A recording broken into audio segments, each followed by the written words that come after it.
Hello viewers, welcome to the second episode on fats, oils and detergents. Our today's lecture has been planned like this, that first we will review what we discussed in our previous session about fats and oils. Then we will talk about cleansing agents, which are soaps and synthetic detergents. We will discuss preparation of soap, how soap is used to clean the clothes, and then disadvantages of soap. When there is some disadvantage of something, obviously we search for other things, and a second type of cleansing agents which were obtained are synthetic detergents. How these synthetic detergents are classified, then what are their advantages and disadvantages, and finally we will summarize our today's work. Now, in our previous session we had discussed about fats and oils, and we discussed that chemically fats and oils are triesters of glycerol with long chain carboxylic acids, which are called fatty acids. These fats and oils are also called triglycerides or triglycerols. The basic structure for fats and oils is that they are the esters of glycerol. Glycerol has 3 hydroxyl groups and they form esters with 3 long chain fatty acids. So, this is the general structure for any oil or fat. Now, you will be surprised at why we are discussing soaps along with fats and oils. Actually, soaps are obtained from fats and oils. One of the reaction about oils or fats which we discussed, that was called as saponification. When these fats or oils are hydrolyzed with sodium hydroxide, the sodium salts of these long chain fatty acids are obtained and these are used as soaps. These were the earliest synthetically obtained cleansing agent, but history of cleansing agents goes long back. This picture shows one of the substances which are called soap nuts. In Hindi we call them as a Rita.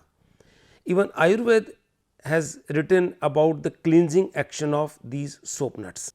The outer lining of these seeds, when dissolved in water, it is used to clean hair or clothes for a very long time, and the substances which are present in these type of seeds, they are called saponins. Saponins are a class of chemical compounds which are found in various plant species, and these substances when dissolved in water, they produce soap like foaming. So, these were the earlier plant products which were used for cleaning. Then soap is the first synthetic cleansing agent that is synthesized, as I told you earlier, and it is synthesized from oils and fats. But history about soaps is long back. An Egyptian medical document from about 1500 BC describes combining animal and vegetable oils with alkaline salts to form a soap like material, which was used for treating skin diseases as well as for washing. Chemically, soaps are sodium or potassium salts of long chain carboxylic acids. Soaps are generally obtained by alkaline hydrolysis of fats and oils, as I said before, and this process is called saponification. A general reaction can be written like this, that a fat or oil when treated with sodium hydroxide, it will give us glycerol or glycerine and soap. Glycerine is obtained as a byproduct of this industry, and this is the reaction that shows that this is fats and oils when treated with sodium hydroxide. These ester bonds are cleaved and we get glycerol, and here we get sodium salts of these long chain fatty acids which are called soaps. Soap making, which is also called saponification, is one of the oldest chemical technologies. In earlier times, goat tallow was boiled with wood ash to give a lathering and cleansing product. Wood ash means the ash that is obtained after burning of wood, that contains lot of potassium hydroxide in it. When this technique was used, at that time people did not know that it is potassium hydroxide present in them, but they were just boiling wood ash with the goat tallow and they were getting substance which was helpful in cleaning. Chemically, later on it was known that goat tallow contained the needed ester, that is the fat, and wood ash contains the necessary alkali for the process. Although chemically all soaps are salts of fatty acids, but many varieties are obtained by some variations in them. When we use this soap for bathing purposes, we call it as toilet soap. When it is used for cleansing cloth, it is called laundry soap. So, there is some difference. The laundry soap should not be as specific in pH as the toilet soap is. Some colors or perfumes are also added to soap when it is used as toilet soap. Then some transparent soaps are also available in the market. They are prepared by first dissolving in alcohol and then evaporating the excess alcohol. They also contain some added glycerol and some other oils in it. Then we have floating soaps.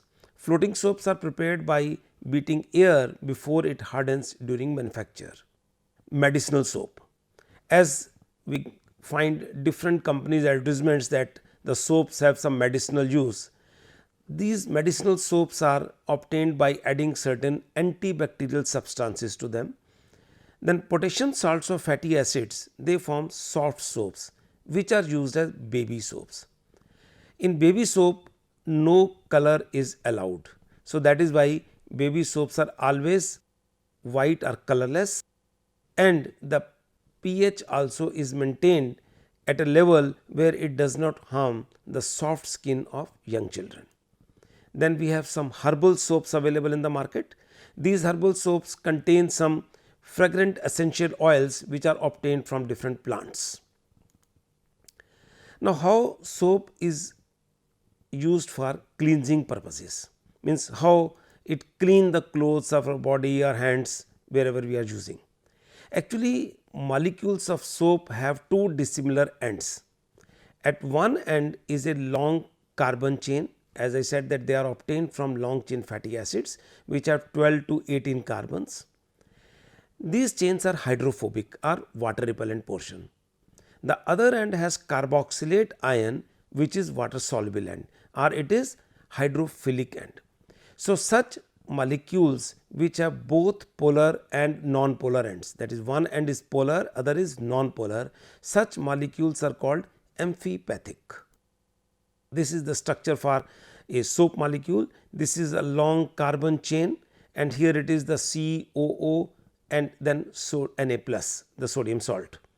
So, this end is hydrophilic end, where this end is hydrophobic end or lipophilic end, and this represents the same chain that we have a very long portion in the molecule which is lipophilic or hydrophobic, and this is the end which is hydrophilic. Hydrophilic means water liking, hydrophobic means water repelling. Now, when soap is dissolved in water, the non-polar end of the soap molecule seeks a non-polar environment.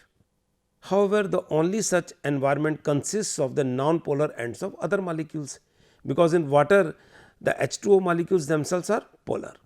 So, therefore, many non-polar ends clump together to form these structures which are called micelles. So, many soap molecules, when we dissolve soap in water, they combine to form a group called micelles. This is a representation of a micelle.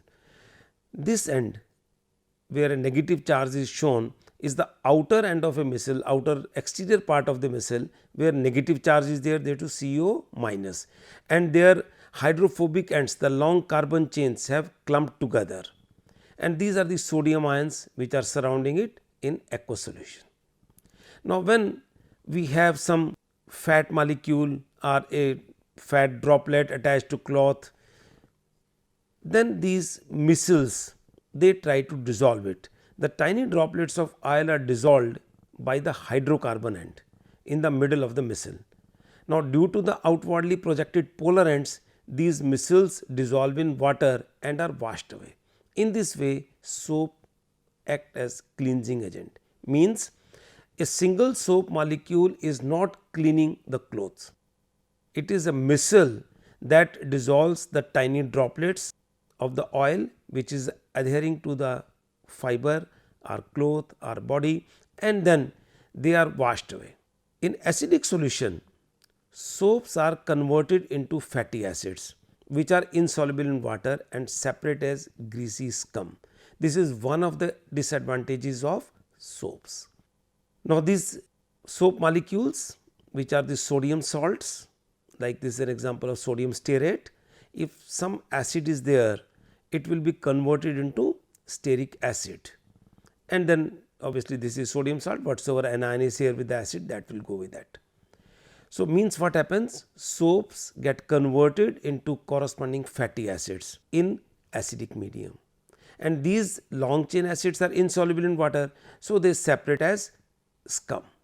So, it means soaps cannot be used in acidic medium. Another disadvantage of using soaps is in hard water. Hard water contains calcium and magnesium ions. These ions also react with these sodium salts of fatty acids and they convert them into calcium or magnesium salts, which also separate as scum. Like this is sodium stearate, when there are calcium ions, it will be converted into calcium stearate and calcium stearate is insoluble. So, it will separate as scum. Similarly, is the magnesium ions, if they are present in that water, they will form magnesium stearate, that will also separate out as scum. So, soaps cannot be used in acidic conditions or in hard water. In hard water, what happens actually, this picture shows that if instead of sodium ions, the calcium ions are there, and when the calcium salts of these long chain fatty acids are formed, they are insoluble. So, they come out of that micelle structure. So, micelle structures become weak and they are not able to clean. So, what happens? We have to add excess of soap so that some part of the soap molecules are converted into calcium or magnesium ions and remaining are forming the micelles, which are helping in cleaning. Means in hard water we require excess of soap. But what happens? The another problem is that when these scummy materials are formed as calcium or magnesium salts or in acidic medium simple acids themselves, they stick to the cloth. Scum adheres onto the fiber of the cloth as gummy mass. So, what happens? After few washings, these clothes start looking yellowish, they lose their shine. Similarly, if hairs are washed with hard water, they also look dull because this sticky precipitate that sticks to the hair. Then another thing is that in order to avoid these problems, some phosphates are added to the soap, because soaps, they contain the sodium salts of fatty acids. When phosphates are added, and if we are using it with the hard water, then phosphates will form complexes with the calcium or magnesium ions, and then these calcium or magnesium ions will not be available to react with the sodium salts. Hence, soap can be used easily and without wasting it. Widespread use of the phosphate creates environmental problem, because they eventually found their way into lakes, rivers and streams, because after washing, this water containing phosphates or soap ultimately goes into the streams, rivers or lakes. Now, there these phosphate get collected and they act as fertilizers. So, what happens? The plant growth in that water body starts increasing, and then it may increase to such a large extent that they exhaust the dissolved oxygen in water, which causes the death of fish or other water or aquatic animals present there. This process is called eutrophication, and this is one of the important environmental hazard of adding excess of phosphate to soaps. So, in order to find something better than the soap, people kept on doing some research, and that led to the discovery of another type of cleansing agents, which we call them as synthetic detergents.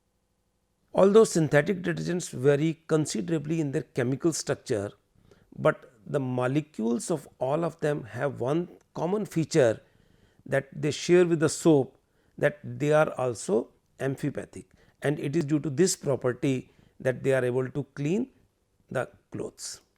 Synthetic detergents are mainly classified into 4 categories depending upon their structural features. These are anionic detergents.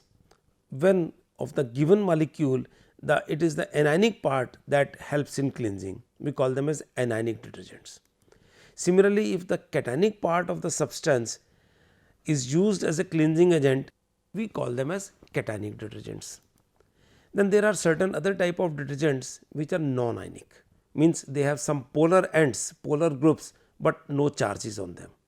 And we have zwitterionic detergents. Zwitterions are those which have positive and negative charge both. Such substances are called zwitterions. So, detergents which contain both the charges on them, they are known as zwitterionic detergents. Let us take these detergents one by one. First, anionic detergents. The first ever anionic detergents themselves were also obtained from oils or fats. Actually, these C12 to C18 alcohols, which are obtained by a reaction which we discussed in our previous session called hydrogenolysis of oils and fats. That is, when oils and fats are reacted with hydrogen at high temperature in presence of catalyst, the ester bond breaks along with the reduction and the long carbon chain is obtained as alcohol. These alcohols, when they are treated with sulfuric acid, they form sulfates, and these alkyl sulfates, when neutralized with sodium hydroxide, produce their sodium salts. So, these are called sodium alkyl sulfates, such as sodium lauryl sulfate, which is obtained from a very common alcohol called lauryl alcohol, which itself is obtained by the hydrogenolysis of a common triglyceride called trilaurin. Trilaurin means it is a oil type material which has 3 molecules of lauric acid as a ester with glycerol, and this lauryl alcohol, when treated with sulfuric acid, forms this lauryl hydrogen sulfate, which reacts with sodium hydroxide to form sodium lauryl sulfate, and this is used as a detergent. Then other type of anionic detergents are alkyl benzene sulfonates. They are the substances which are obtained from benzene derivatives which have a long carbon chain attached to it. They are sulfonated on treatment with concentrated sulfuric acid. They form corresponding benzene sulfonic acid, and then they are treated with sodium hydroxide, they form their sodium salts. We call them as sodium alkyl benzene sulfonate. Here is an example where the 12 carbon chain is there. So, it is sodium dodecyl benzene sulfonate. 2 different varieties of such detergents are used. One where this long chain is not a straight chain, it is a branched chain, and other type when these are long chain. So, detergents which contain a branched alkyl group or they contain a linear alkyl group. This linear alkyl group containing salts, they are also given the name as LABs, linear alkyl benzene sulfonates. The use of these branch chain detergents have almost been abandoned these days because they are non-biodegradable. So, mostly the detergents which we are using these days are linear alkyl benzene sulfonates. The following classes of the substances are also added to laundry detergents. These are water softeners, means we add some substances like phosphate etc., which help in the softening of water. Then some bleaching substances are also added. Some enzymes are added these days to make these detergents as good quality detergents, and mostly enzymes are those which hydrolyze the fat molecules attached to clothes. Then brighteners or optical whiteners are added, which give ultimately the brightness to the clothes, and then some fragrances are also added. Anionic detergents are also used in toothpaste. Here is a comparison of the structure of 2 types of anionic detergents which we have discussed. This is sodium dodecyl benzene sulfonate. This is carbon chain, a benzene part, and it is this part which is the hydrophobic part, and this sodium sulphate part which is the ionic part. Same here, it is sodium lauryl sulphate which is obtained from oils or fats. Again this is the sodium sulphate part which is ionic, hydrophilic part, and a long carbon chain which is hydrophobic part. And it is these two properties that they have a hydrophobic part and hydrophilic part which is similar to soaps, and they have a similar type of cleansing action. Then second type of detergents, cationic detergents. Cationic detergents are quaternary ammonium salts of amines with acetates, chloride or bromides as anions. Cationic part possesses a long hydrocarbon chain and a positive charge on nitrogen atom. Hence, these are called cationic detergents. These are basically quaternary ammonium salts. Here is an example. This is cetyl trimethyl ammonium bromide. This is a 16 carbon chain here attached to nitrogen.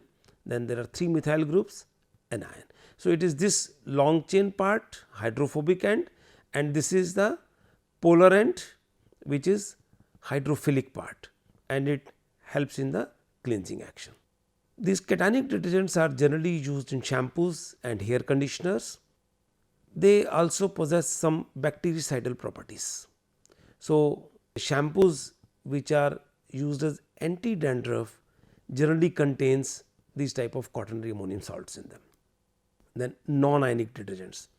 These non-ionic detergents do not contain any ion, but they have some ester group in them, and they are generally obtained by the combination of some acid, like here I am showing the example with stearic acid with polymers like polyethylene glycol.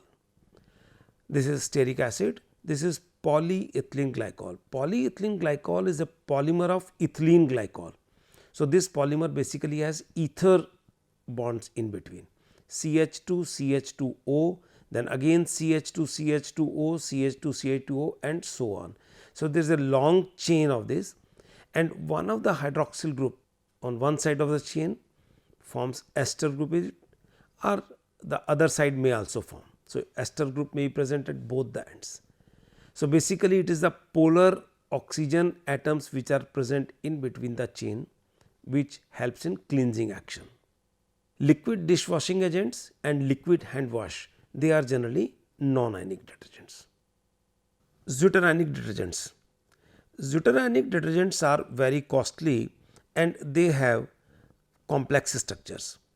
So, we do not have some commercial uses for them, but they are used in laboratory for some specific purposes. As I discussed before, that zwitterionic detergents contain both the charge in them, positive as well as negative. One example is called as chaps, which has this structure. This chaps is a brief name for this particular compound. This is a colamide group here, is a complex portion. Then there is a propyl group attached to dimethyl ammonio group, and then again it is propyl sulphate. So, this name is symbolized as chaps. This detergent is used in the laboratory to solubilize some biological macromolecules such as proteins, etc. Advantages of synthetic detergents over soap. The detergents retain their efficacy in hard water since the corresponding calcium or magnesium salts are soluble, hence they can be used in hot water. We had the problem that soaps could not be used effectively in hard water. So, that problem is overcome here. The second problem with the soaps was that they could not be used in acidic medium, but detergents can be used because detergents are neutral whereas soaps are basic. Why soaps are basic? Actually, soaps are the sodium salts of long chain fatty acids. Fatty acids are weak acids and sodium hydroxide is a strong base. So, these sodium salts are the salts of strong base and weak acid, hence in aqueous medium they show basic character, whereas detergents are the sodium salts of strong acids which are basically sulfonic acids. So, they remain neutral and they can be used in slightly acidic medium also. Then there are some disadvantages of detergents also. Detergents containing branch chain hydrocarbons, they are not easily degraded by bacteria. Then effluent containing such detergents reach the rivers, ponds, etc. These persist in water even after sewage treatment and cause foaming in rivers, ponds and streams, and the water gets polluted. So, there are some disadvantages of the detergents also, but as I said earlier also, these days we are preferring the detergents which have a long chains and not the branch chains, because long chains are easily biodegradable. Now, how to overcome the environmental hazards of soaps and detergents? As we have discussed and know from our daily life that both are very important cleansing agents. We need to keep our body clean, our surroundings clean, our clothes clean, and detergents are required. But these detergents are causing some environmental problems also. So, only solution is that to avoid the unnecessary and excessive use of soaps and detergents. We cannot avoid the use of these. So, only thing is that use them cautiously and in as minimum amount as possible. So, now let us summarize what we have discussed today. We have discussed that what are cleansing agents, then we talked about their history, then we discussed that how soaps are obtained, then various types of soaps obtained, then cleansing action of soap, that how soap helps in cleansing, what are the disadvantages of using the soap. Basic disadvantages of the soaps are that they cannot be used in hard water or in acidic medium. Then in order to search for other substances which can replace soaps, we reached to synthetic detergents. Synthetic detergents are the substances which have some similarity in the structure with the soap. So, they does the cleansing action in a similar way. These synthetic detergents are classified as anionic detergents, cationic detergents, non-ionic detergents and zwitterionic detergents on the basis of their structural features. And finally, we discussed advantages and disadvantages of synthetic detergents. So, in these two episodes, we have discussed about the soaps, oils and fats. We discussed that oils and fats, they are obtained from plant sources or animal sources. They are the important food ingredient, means they form a major part of our diet, and they are also used for the preparation of soap. Soaps are cleansing agents, they are also very essential, but they have some disadvantages. Then in order to search some new substances which can replace soap, some synthetic detergents are obtained. These synthetic detergents are also of different types, and we are using these days in our regular life more detergents and less of soap. So, I think that covers about the soaps, oils and fats.